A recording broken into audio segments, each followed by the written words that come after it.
E aí, pessoal, tudo bem? Como é que vocês estão? Hoje nós vamos começar a estudar um grupo de animais interessantes, chamados de cordados. Especificamente, vamos estudar os protocordados e os peixes.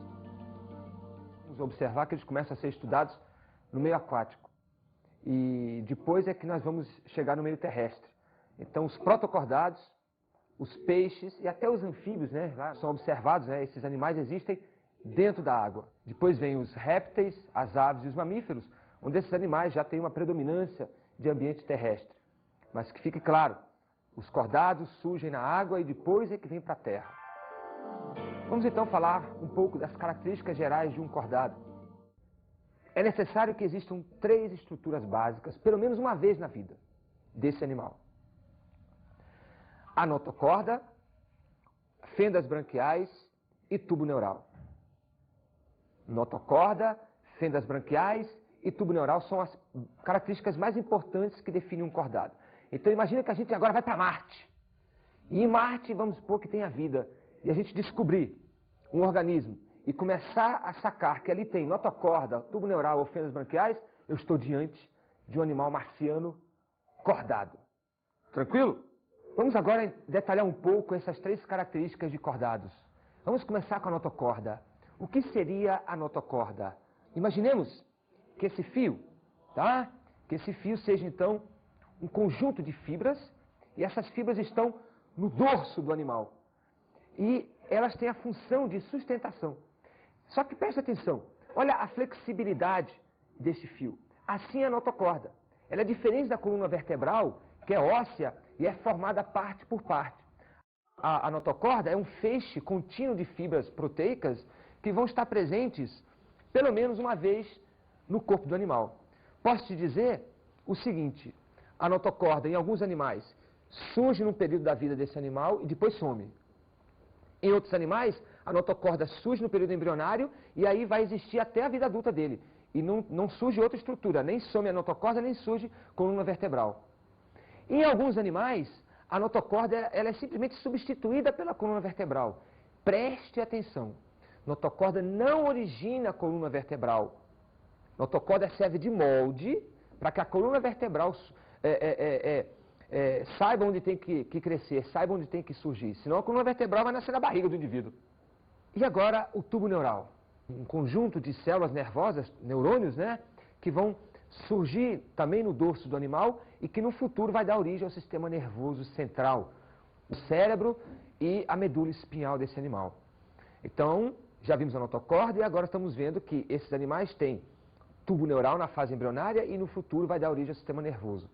É muito importante porque esse tubo neural ele vai ser responsável pela encefalização dos animais. É esse tubo neural, junto com o sistema nervoso no futuro, que vai ser responsável pela complexidade nervosa, né? Pelas grandes habilidades comportamentais que os animais vão começar a ganhar agora. Se você analisar uma abelha ou um verme, ou até um molusco, você percebe que ele tem alguns limites de comportamento. Mas quando a gente analisa um cordado, um peixe, um mamífero, um réptil, a gente percebe uma variabilidade de comportamentos. Isso é proporcional ao desenvolvimento do sistema nervoso deles. Ok? E o terceiro grande fator, né, que define um cordado seriam as fendas branquiais. Essas fendas branquiais têm que também estar presentes um dia na fase embrionária. É isso mesmo que eu estou falando. Nós já tivemos fendas branquiais. São aberturas que surgem na nossa faringe um certo tempo, e aí dependendo do animal, essas fendas branquiais nelas podem surgir as brânquias, ou guelras, como os peixes, ou podem ser substituídas. Elas se fecham, né? A faringe que está toda abertinha, ela se fecha, fica um tubo único, e aí é obrigado a surgir pulmão. Os pulmões têm que surgir. Tranquilinho?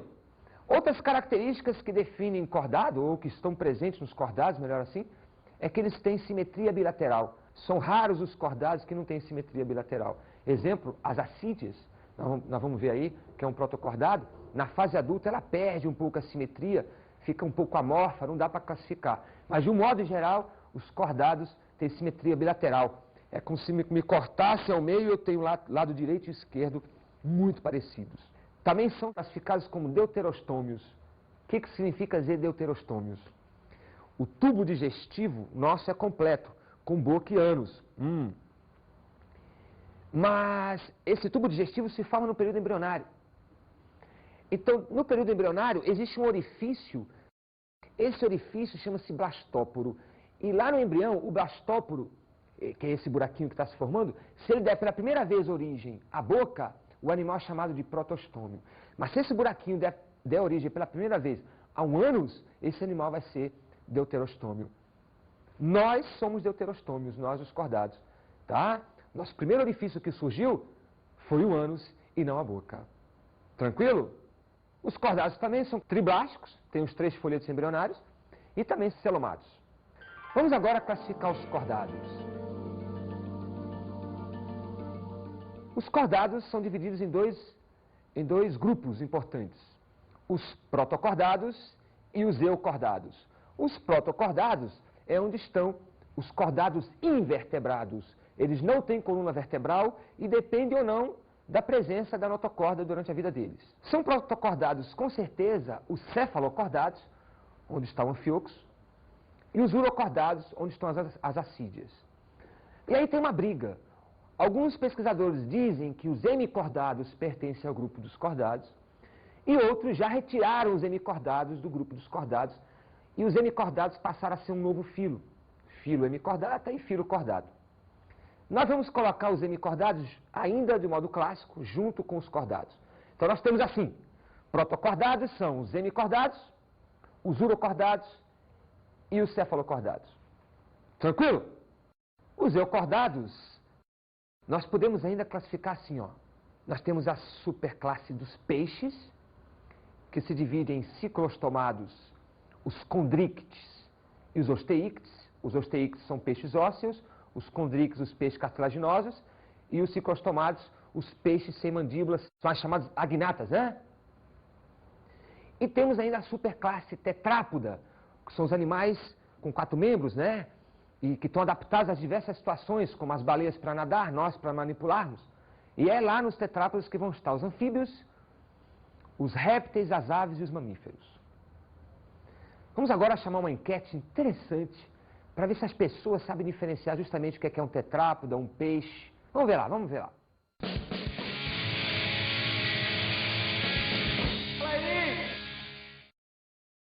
Você acha que você não é um tetrápoda? Não, nem sei o que é isso. Olha, se você não for um tetrápoda, você é um pisse. Você sabe dizer o que é um pisse? Também não. Não. Então eu vou lhe ajudar. Um tetrápoda é todo animal que tem membros superiores adaptados à manipulação. Ah, agora eu sei. E um pisse, toda a classe dos peixes. Então você é o quê? Trápode. De novo, tetrápoda. Tetrápoda. Você sabia que vocês dois são 2 tetrápodas? O que é isso? Sabia que você é uma tetrápoda? Ah, o que é isso? É. Você acha que você é ou não é uma tetrápoda? Ah, sei lá, não sei o que é isso. Então, se vocês não são tetrápodas, vocês são 2 pisces, certo? Isso o que é? Então eu vou explicar pra você. Vem cá, não precisa fugir. Tetrápoda é todo animal que tem membros superiores adaptados à manipulação. Deu pra entender? Então você é um? Tetrápoda? Não, ele é um? Tetrápoda. Tu fala agora. Tá.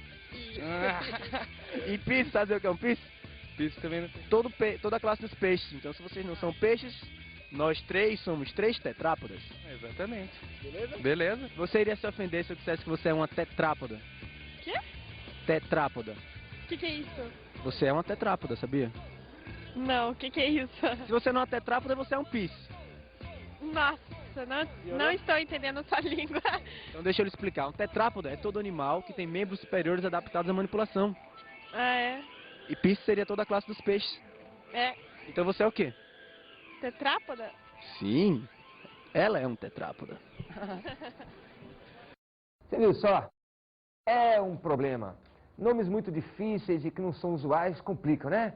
Então eu tenho que deixar claro isso. Somos realmente um tetrápoda, só que nossos membros superiores estão adaptados à manipulação. O do morcego, que também é um tetrápoda, para voar.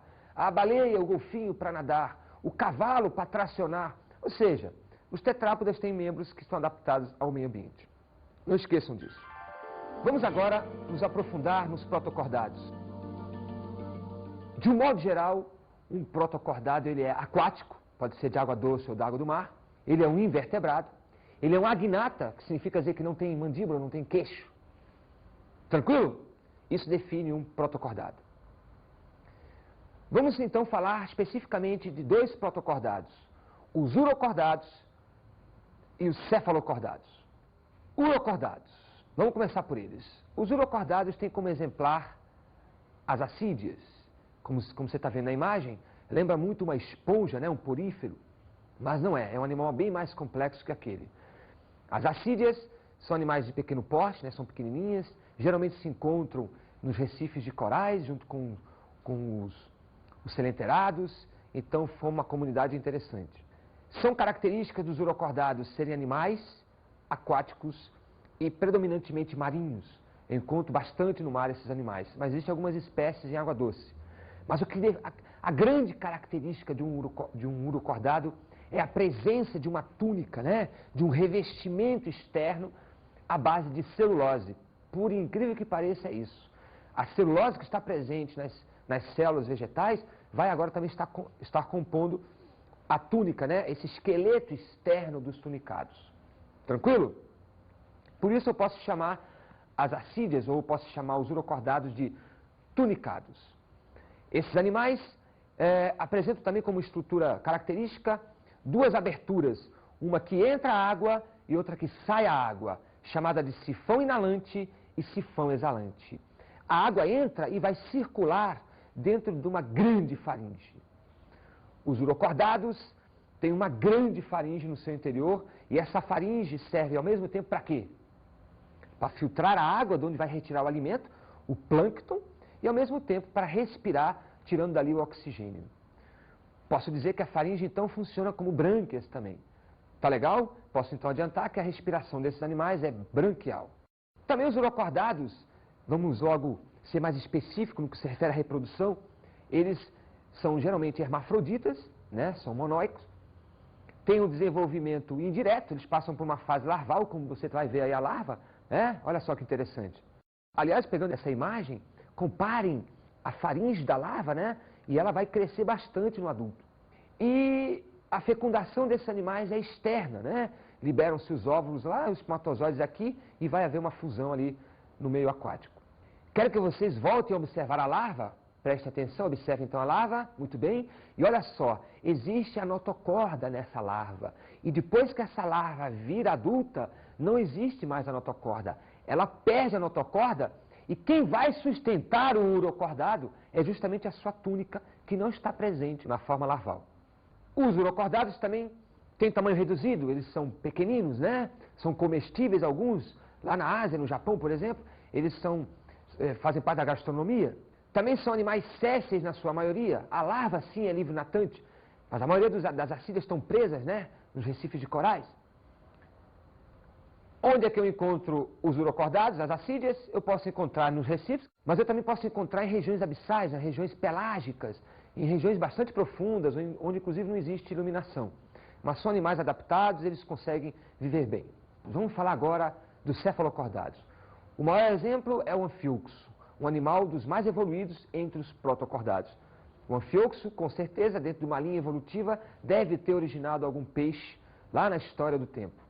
Como característica dos anfíoxos, eu vou logo exacerbando que eles apresentam notocorda durante toda a sua vida. Também são animais aquáticos, mas eles vivem enterrados na areia. Então, quando a gente está pisando na praia, por exemplo, brincando um frescobol, por exemplo, o Paulão e o Beá, eles vão estar pisando em cima dos anfíoxos. Eu faço questão de chamar essas duas crianças amassando pobres e inofensivos anfíoxos. Venham cá jogar um frescobol. Olha só o tamanho dos Godzillas. Rapidinho. Vem, Paulo. Vem aí. Olha só, coitado desses minúsculos anfíoxos, inofensivos sobre a base desta patorra, né? Que são animaizinhos de 5 centímetros ou menos. Não tem condição, né? Olha só o tamanho das criaturas, vamos lá. Nesse ambiente enterrado, eles estão filtrando, eles são animais filtradores. Sugam a água e aí, através da sua faringe, obtém o seu alimento, né? O seu plâncton. Também são animais em forma de peixes, daí ser chamados de pisciformes. Vejam, pisciformes, provavelmente na história do tempo da vida, eles devem ter originado, né, um ramo deles deve ter originado os peixes. E aí uma característica muito interessante dos cefalocordados, que é a presença da musculatura em V, permitindo uma grande mobilidade desses animais. Essa musculatura em V vai ser responsável no futuro pela origem de vários tipos de músculos nos cordados mais superiores. Também são animais de vida livre, não conhecemos nenhum cefalocordata parasita. Livre quer dizer que não causam problemas para nenhum outro animal. Veja essa imagem aqui para a gente resumir o que estamos falando. Olha só, temos aqui a notocorda, tá? Que vai permanecer durante toda a vida. Temos em cima o tubo neural, que depois vai dar origem ao sistema nervoso. Interessante ver a grande faringe, que é um pouco menor já do que os urocordados, mas é uma faringe que vai ter função filtradora e de respiração. A boca cheia de cirros, que vai servir para capturar o plâncton mais do que a água. Então vai entrar água aqui e aí os cirros já fazem uma parte da filtração e o restante vai acontecer na faringe. E a musculatura em V, essa musculatura é muito característica desses animais, que são animais um pouco transparentes, então a musculatura fica bem evidente. Tranquilo? Então isso define um cefalocordado. Para terminá-lo, vamos falar um pouquinho da sua capacidade de reprodução. Esses animais, eles são dioicos, têm sexos separados. A fecundação deles é externa, ou seja, eles liberam seus óvulos e os espermatozoides vão ser fecundados em ambiente externo. E eles apresentam, na maioria das espécies, desenvolvimento indireto, ou seja, passam por uma forma larval. Vamos agora falar dos grandes peixes. Os peixes são os ciclostomados, os condrictes, que são os cartilaginosos, e os ósseos, que são os osteíctes. Os peixes, de um modo geral, como características gerais, né? Os peixes, de um modo geral, apresentam circulação fechada, coração com duas cavidades e circulação simples. Uma dessas duas cavidades do coração é o átrio e a outra é o ventrículo. Observe essa imagem comigo. O ventrículo e o átrio. O sangue chega no átrio e depois passa para o ventrículo e depois é que vai para as brânquias. O sangue chega com gás carbônico, sangue venoso, passa pelo ventrículo como sangue venoso e aí vai para as brânquias. Por isso é chamada de circulação simples, porque só passa uma vez no coração, e é também chamada de uma circulação completa, porque o sangue não se mistura no coração, só passa um tipo dele no coração. Tranquilo? Outra característica de peixes, comum, né, é que eles apresentam a linha lateral. Essa linha lateral, na verdade, é um conjunto de sensores importantes para o equilíbrio do peixe, para sua localização espacial. Imagine um peixe no meio oceânico, dificilmente ele vai saber, né, se está de cabeça para baixo, de cabeça para cima, se está de lateral, enfim. Essa linha lateral serve para saber dar um posicionamento ao peixe e também saber se vem algum predador ou não na sua direção. Então tem função sensorial. Nos peixes ósseos é bastante evidente, nos peixes cartilaginosos não é tanto, e nos peixes ciclostomados também não é muito evidente.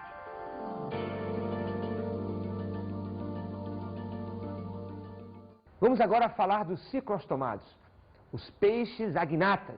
O maior exemplo dos peixes ciclostomados são dois, a lampreia e a feiticeira. A lampreia é um animal de água doce e a feiticeira é um animal de água salgada, um animal marinho. Ambos são parasitas, eles adoram parasitar outros peixes.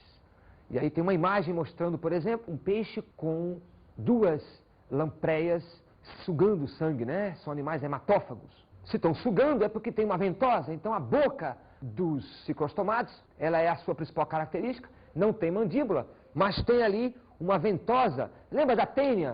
Pois é, essa ventosa vai servir para fixar o animal e depois esse animal começa a raspar, começa a raspar a superfície do peixe e dali vai começar a sangrar e ele começa então a beber o sangue ali.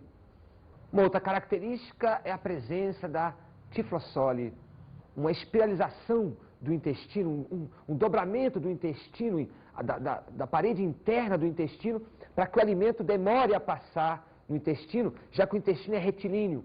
Então imagina se a lampreia tivesse o intestino retilíneo e começa um quiabo. Mal entrar já ia sair. Assim não, a tiflossole parece um saca-rolhas, né? E o alimento, então, ele vai conseguir demorar um tempo ali, e é o tempo que vai ser absorvido, né? A digestão, então, vai demorar um pouquinho, e a absorção vai acontecer. Outra característica interessante é que os ciclostomados apresentam 7 pares de arcos branquiais. Grava isso. Sabe por quê? Porque no próximo peixe que nós vamos ver, que são os cartilaginosos, eles vão apresentar 5 pares de arcos branquiais. E nos ósseos, que são os últimos, eles vão apresentar 4 pares de arcos branquiais. Então perceba que conforme o animal vai se tornando mais evoluído no sentido estrutural, ele vai necessitando menos de arcos branquiais. Mas é que, na verdade, esses arcos branquiais vão ganhando mais vasos sanguíneos e vão melhorando a sua absorção de gases. Então não precisa de tantos, porque aumenta a eficiência. Predominam os dioicos, ou seja, animais que têm sexos separados. E eles têm fecundação externa, né, como a maioria dos peixes, e eles passam ou não por forma larval. Os aquáticos geralmente passam por forma larval. Não podemos deixar de observar que esse animal apresenta, além da coluna vertebral, que é um esqueleto cartilaginoso, então ele apresenta uma coluna vertebral cartilaginosa, a notocorda. Vamos agora falar de peixes cartilaginosos, os condríctides. Famosos aí são a arraia e o temível tubarão, que não é tão temível assim, tá? Esses animais, como o tema já diz, eles são animais que têm o esqueleto totalmente formado de cartilagem. Não existe nada a não ser cartilagem. São animais notadamente predadores. As arraias e os tubarões, por exemplo, são animais extremamente predadores. Se alimentam de presas. Eles têm algumas peculiaridades. Por exemplo, os condríctides fazem pouca urina. Dessa forma, armazenam muita ureia. Daí eles são chamados de ureotélicos. São animais que armazenam ureia no seu sangue, na sua corrente sanguínea, nas suas células, para assim aumentar a concentração do seu organismo em relação ao ambiente externo. Esses animais predominam no ambiente aquático marinho, um ambiente extremamente saturado, né, cheio de componentes salinos. Então, para que esse animal consiga se adaptar a essas condições, ele aumenta as suas concentrações de ureia e assim ele consegue equilibrar, se tornando o organismo dele isotônico com o ambiente onde ele mora, onde ele habita. O seu intestino também apresenta a estrutura tiflossole, né? Com o mesmo princípio que eu já expliquei lá nos ciclostomados, melhorar a absorção dos nutrientes. Quanto às nadadeiras, esses animais já apresentam nadadeiras duplas, né? Nadadeiras pares, como a nadadeira peitoral, por exemplo, e nadadeiras ímpares, como a caudal e a dorsal. Aliás, a nadadeira dorsal é famosa nos tubarões, né? O tubarão, quando está fazendo a ronda da sua caça, né? Está fazendo a ronda da sua presa, ele aponta, no caso, a nadadeira dorsal, e aí criou-se um estigma, né? Ó, tubarão! Aquela aí é a nadadeira dorsal. A nadadeira caudal, ela pode ser do tipo heterocerca. Heterocerca significa dizer que ela tem diferenças. Quando você olha a nadadeira de um tubarão caudal, a parte superior é maior que a inferior. Então, hétero, nadadeira diferenciada. Uma curiosidade, os tubarões têm um dos melhores sistemas imunológicos da natureza. O tubarão não fica doente. Além dessa característica imunológica, outras fazem do tubarão um animal perfeito. Eu sou apaixonado pelos tubarões. Eles são verdadeiros tanques de guerra, perfeitas máquinas de matar, atacar, verdadeiros predadores. O corpo deles é revestido por uma malha de aço, e o componente dessa malha de aço são escamas chamadas de placoides. A escama placoide é muito pequenininha e ela tem uma direção, tá? E ela lembra muito o dente. Olha o componente da escama placoide: a dentina, o esmalte e a polpa. Isso faz com que essa escama tenha vida própria, né? Como se fosse um dente mesmo. O tubarão tem um sistema sensorial ligado a essa escama. Quase nada perfura essa couraça, vamos dizer assim, cheia de escamas placoides. Perfeito. Além disso, o tubarão apresenta, quanto ao seu sistema respiratório, 5 pares de arcos branquiais.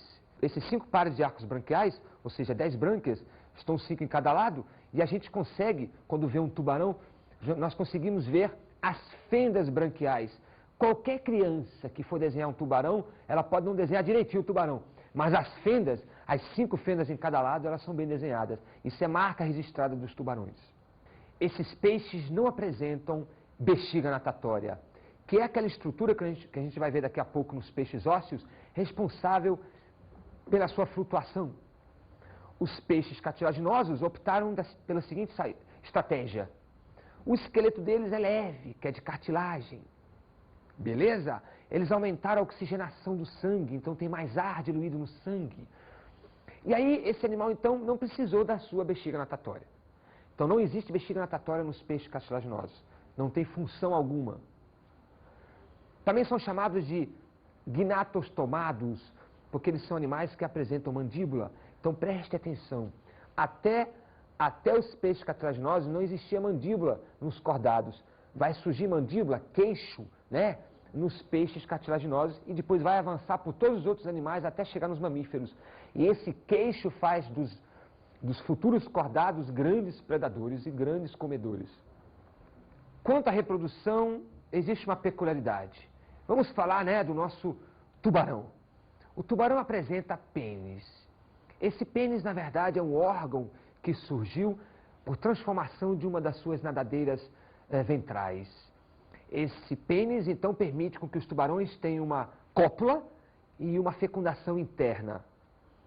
Dessa fecundação interna, então, vão surgir tubarõezinhos. E esses tubarõezinhos vão sair direto do tubarão-mãe e já saem com as características de um tubarão, e não um ovo. Então, essa situação, né, esse fenômeno define os tubarões, ou define os peixes cartilaginosos como sendo vivíparos. Nós somos vivíparos, porque a mulher, né, libera um bebê já com formas humanas. Mas existem também os ovíparos, por exemplo, que são os outros peixes ósseos, que liberam ovos que ainda não estão formados, não têm forma de peixe. Vamos agora chamar um trecho do filme Procurando Nemo, onde vai ficar exemplificada essa variedade de peixes, né? Vamos lá.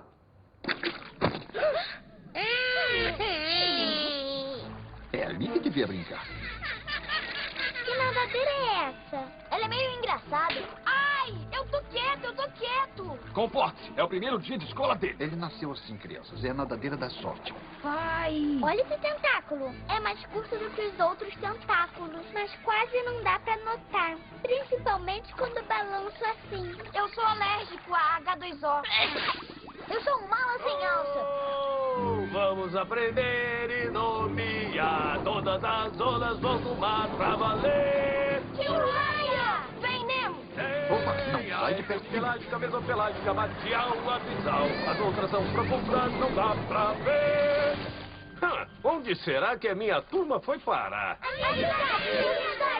Ah, estão aí! Subam a bordo, exploradores! Explorar o saber é tão lírico quando o pensamento é empírico. Pai, já pode ir agora. Ora, quem é esse? Eu sou o Nemo. Bom, Nemo. Novos exploradores têm que responder uma pergunta científica. Tá bem. Em que tipo de casa você mora? Numa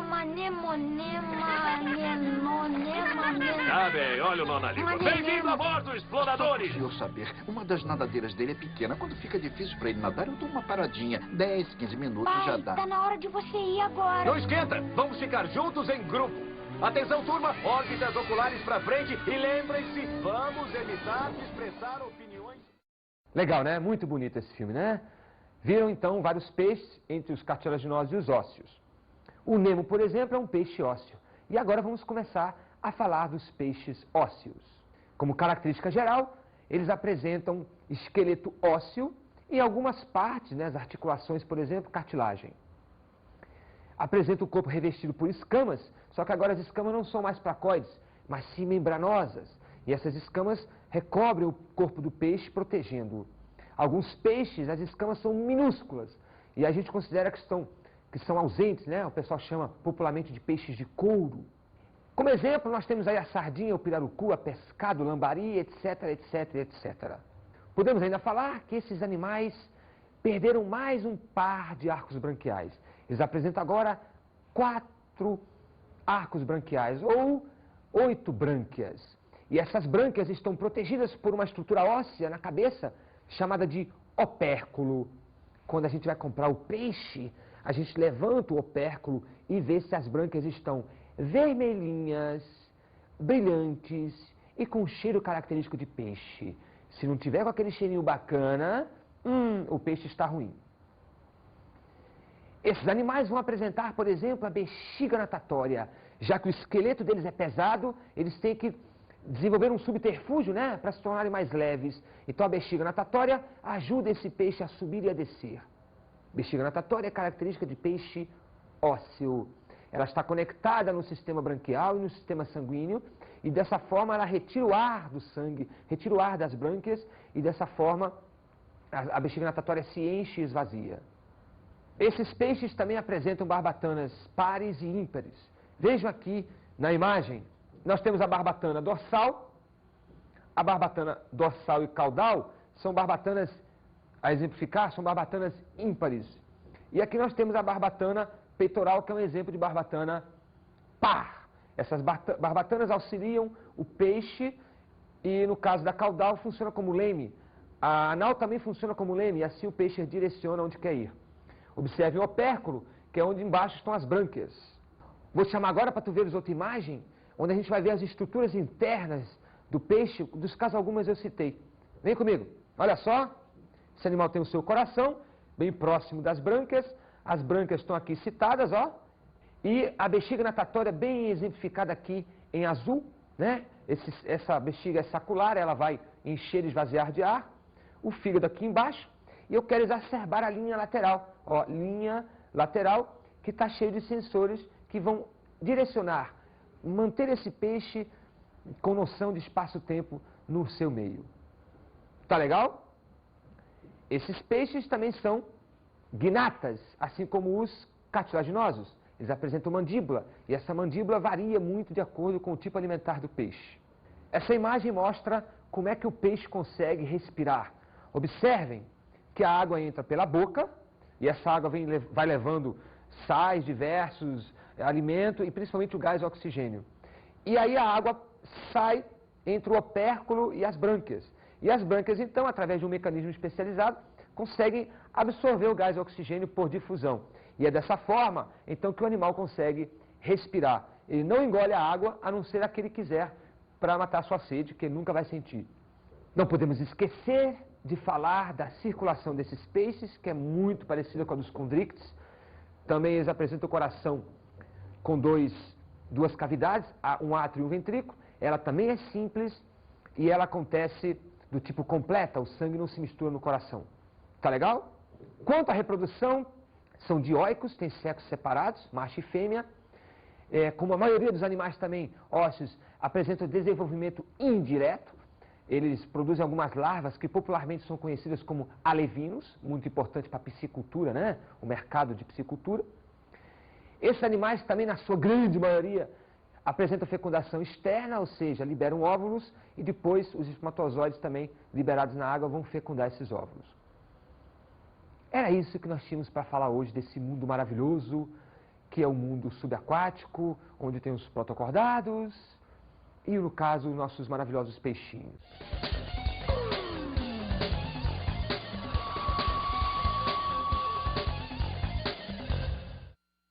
Como dica de estudo, te sugiro assistir o filme Procurando Nemo, mas agora com o olho clínico, né, observando a variabilidade de peixes e componentes marinhos. E também, se você puder pegar alguma fita, algum DVD do Jacques Cousteau, para ver a capacidade que ele tinha de filmar a vida submarina, você vai adorar. Legal? Faça isso que você vai aumentar seu conhecimento sobre a biodiversidade dos peixes e do mundo subaquático. Até mais.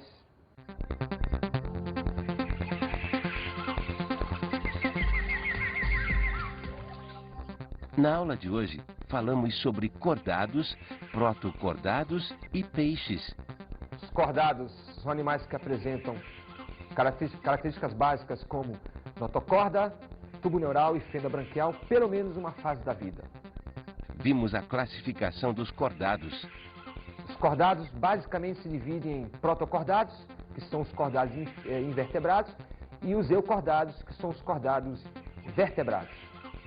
Analisamos a superclasse Pisces. Os peixes se dividem em ciclostomados, ósseos e cartilaginosos.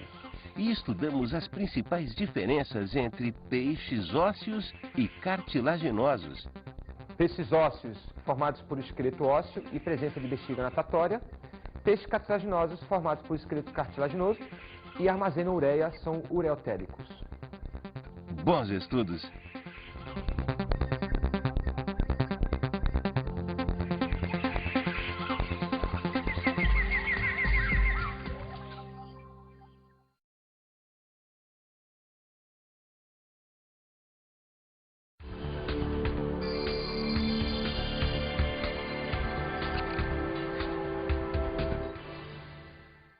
Sugiro que reúnas a turma e coloques uma fita do Jacques Cousteau e, após assistir a fita, comente a variabilidade, a biodiversidade dos peixes.